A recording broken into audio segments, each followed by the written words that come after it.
In 1978, audiences flocked to see Foul Play, a delightful comedy thriller starring Goldie Hawn and Chevy Chase that promised nothing but lighthearted fun. Yet behind the film's cheerful facade lies a sobering reality.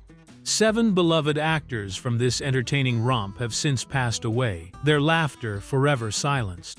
From seasoned veterans who brought gravitas to supporting roles, to character actors who stole scenes with their memorable performances, these talented performers enriched the film but couldn't escape life's ultimate plot twist: death itself.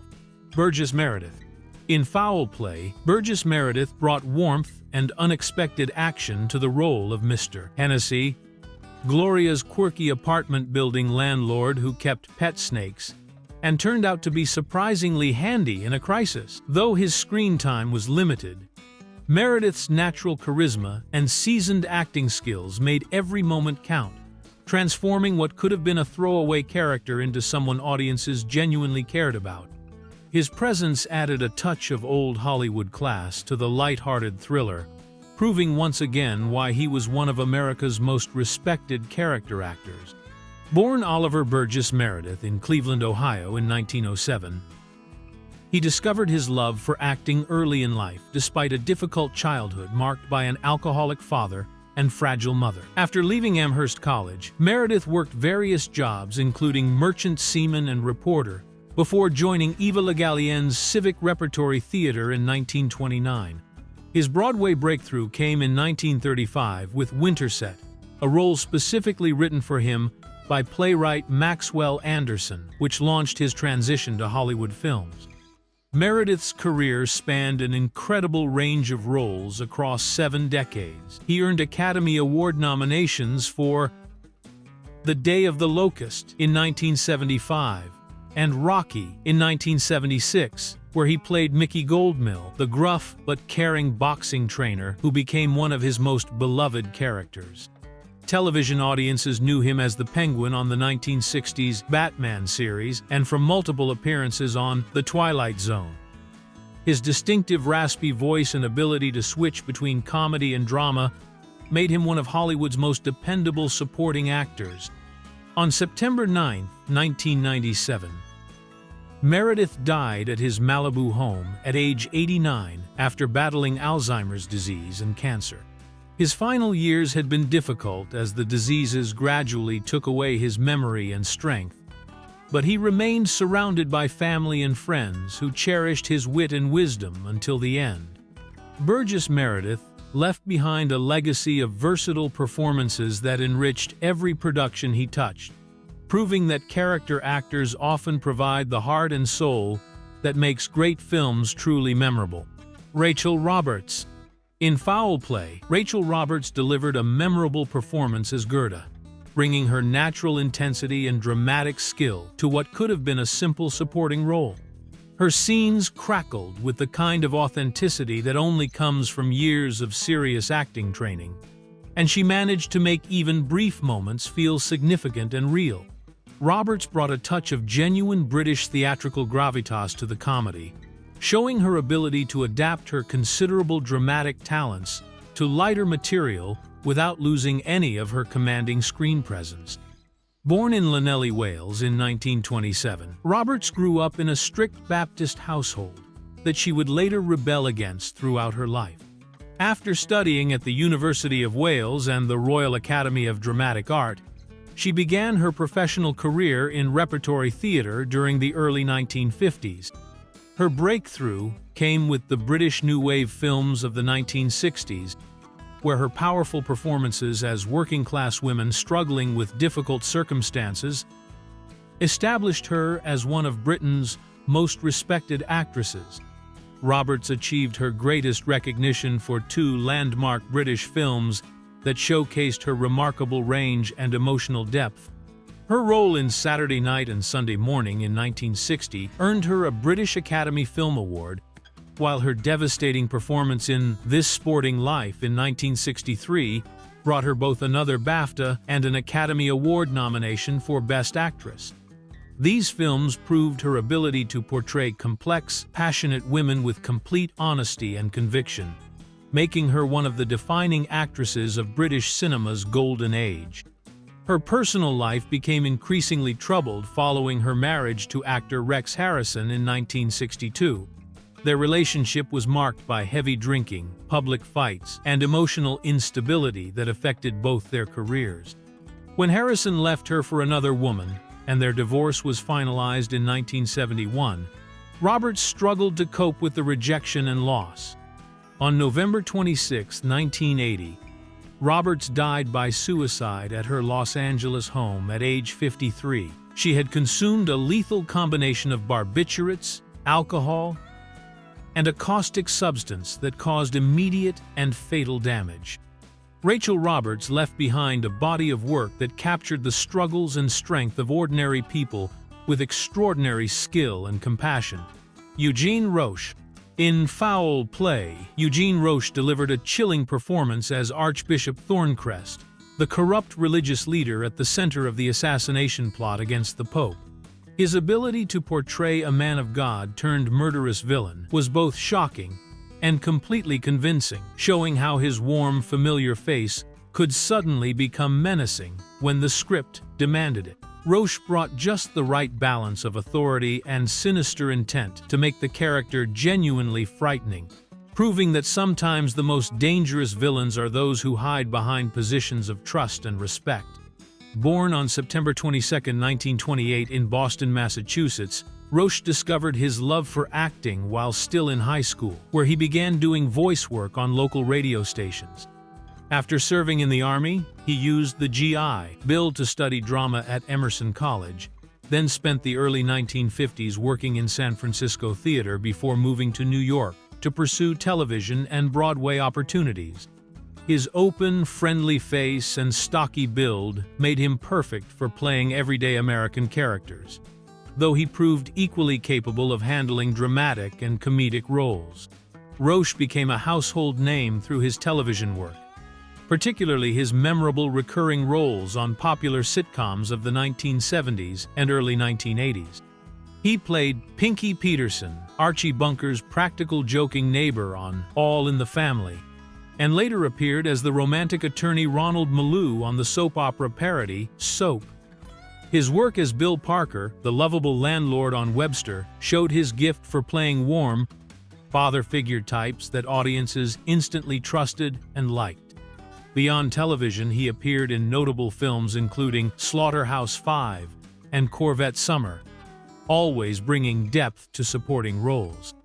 Roche also became recognizable to millions as the spokesman for Ajax Household Cleaner, where his trustworthy appearance made him the perfect choice to sell cleaning products to American families during the 1970s and 1980s. On July 28, 2004, Eugene Roche died of a heart attack at his home in Encino, California. He was 75 years old and had been dealing with health issues in his final years. Eugene Roche's career demonstrated how character actors form the backbone of entertainment, bringing reliability and authenticity to every role they accept. Billy Barty. In Foul Play, Billy Barty played J.J. McCowan, the mysterious little person who becomes a key suspect in the assassination plot, creating one of the film's most memorable and suspenseful sequences. His performance walked a careful line between menacing and sympathetic, showing his skill at creating complex characters rather than simple comic relief.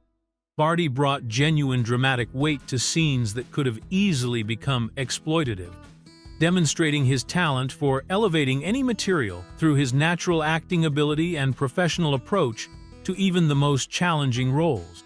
Born William John Bertonzetti on October 25, 1924, in Millsboro, Pennsylvania, Barty moved to California as a young child when his father found work as a machinist at Columbia Studios. Standing just 3 feet 9 inches tall due to cartilage hair syndrome hypoplasia, Barty began performing at age 3 when a director spotted him doing tricks in his neighborhood and cast him in his first film role. Throughout the 1920s and 1930s, he appeared alongside Mickey Rooney in the popular Mickey Maguire comedy shorts, establishing himself as a talented young performer who could handle both comedy and drama. Barty's career spanned an incredible 7 decades, during which he appeared in more than 175 films and countless television shows. He became widely known for playing the wizard Gwildor in Masters of the Universe, had memorable roles in Willow and Under the Rainbow, and delighted children as characters in Sid and Marty Krofft productions like The Boogaloos and Sigmund and the Sea Monsters. Beyond entertainment, Barty became a passionate advocate for people with dwarfism, founding the Little People of America organization in 1957, and working tirelessly to change public perceptions and create opportunities for others like himself. His activism earned him recognition far beyond Hollywood, as he served on federal disability commissions and received numerous humanitarian awards for his efforts to promote dignity and respect for people with disabilities. On December 23, 2000, Billy Barty died of heart failure at Glendale Memorial Hospital in California. He was 76 years old and had been dealing with health complications in his final months. Billy Barty's legacy extends far beyond his entertainment career, as he used his platform to create lasting change and open doors for future generations. Dudley Moore. In Foul Play, Dudley Moore created one of the film's most hilariously memorable sequences as Stanley Tibbets, the amorous orchestra conductor whose romantic advances toward Goldie Hawn's character kept getting interrupted at the worst possible moments. His impeccable comic timing and natural charm turned what could have been simple slapstick into sophisticated physical comedy, showcasing the musical and comedic talents that would soon make him a major Hollywood star. Moore's performance demonstrated his ability to be both genuinely funny and surprisingly sympathetic, even when playing a character whose apartment was filled with unusual romantic accessories. Born in Dagenham, England in 1935, Moore overcame significant physical challenges, including a clubfoot that left him shorter than average and affected his confidence throughout his life. Despite these obstacles, he discovered his musical gifts early and became a skilled pianist and organist, eventually earning a place at Oxford University where he studied music. At Oxford, he met the comedy performers who would change his life when he joined the groundbreaking satirical revue Beyond the Fringe in 1960, alongside Peter Cook, Jonathan Miller, and Alan Bennett. Moore's partnership with Peter Cook became legendary in British comedy, leading to their successful television series Not Only But Also, and their film collaboration Bedazzled. However, it was his move to Hollywood that brought him international fame, particularly through his starring roles in 10. He played a middle-aged man obsessed with the perfect woman, while Arthur earned him a Golden Globe Award and an Academy Award nomination for his portrayal of a lovable drunk who must choose between love and money. His later years were marked by a devastating diagnosis of progressive supranuclear palsy, a rare brain disorder similar to Parkinson's disease that gradually robbed him of his speech, movement, and cognitive abilities. The disease was particularly cruel for someone whose career depended on precise timing and physical coordination. On March 27, 2002, Dudley Moore died from pneumonia related to his progressive supranuclear palsy at his home in New Jersey. He was 66 years old. Dudley Moore's legacy lives on through performances that perfectly blended music, comedy, and genuine human emotion in ways few entertainers have ever achieved. Brian Dennehy. In Foul Play, Brian Dennehy brought his commanding physical presence and natural authority to the role of Detective Sergeant Fergie Ferguson, delivering exactly the kind of solid, dependable performance that would define his entire career. His scenes showcased the qualities that made him one of Hollywood's most trusted character actors. Genuine warmth beneath a tough exterior, complete believability in uniform, and the ability to make even small supporting roles feel important and memorable. Dennehy's work in the film demonstrated how a skilled actor could take a relatively minor part and infuse it with the kind of authenticity that audiences immediately recognized and trusted. Born on July 9, 1938, In Bridgeport, Connecticut, Dennehy grew up in an Irish-American family where his father worked as a wire service editor for the Associated Press. After earning a football scholarship to Columbia University, he paused his education to serve 5 years in the U.S. Marines, stationed in Japan and Korea, before returning to complete his history degree in 1965.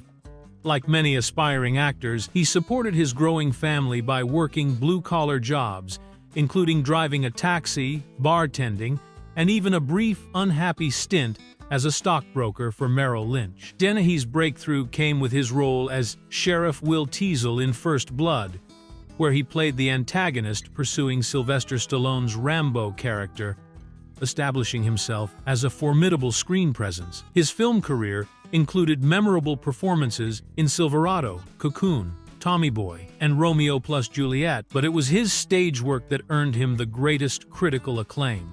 He won Tony Awards for his powerful performances in Death of a Salesman in 1999 and Long Day's Journey into Night in 2003.